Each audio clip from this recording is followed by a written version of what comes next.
আসসালামু আলাইকুম ওয়া রাহমাতুল্লাহি ওয়া বারাকাতুহু। প্রশ্ন করেছিলেন সন্তান হওয়ার 1 থেকে 2 দিন পরে যদি মারা যায় ওই সন্তানের জন্য আকিকা দিতে হবে কিনা, ইসলাম কি বলে? সন্তান হওয়ার 1 থেকে 2 দিন পরে যদি মারা যায় তাহলে ওই সন্তানের জন্য আকিকা দেওয়া আবশ্যক না।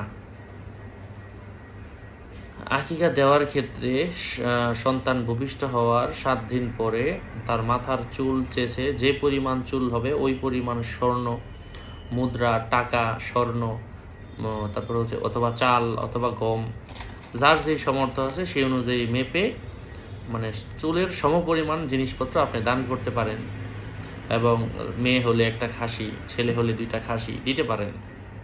সন্তান হওয়ার কারণে আল্লাহর শুকরিয়া আদায় করা এবং যে চুল এগুলা মাটিতে পুঁতে দেওয়া, এটাকে কেউ কেউ বিদআত বলেছেন। তবে আকিকা দেওয়া অবশ্যই সুন্নত। তবে যদি মারা যায় তাহলে সেক্ষেত্রে দেওয়া কিন্তু আবশ্যক না।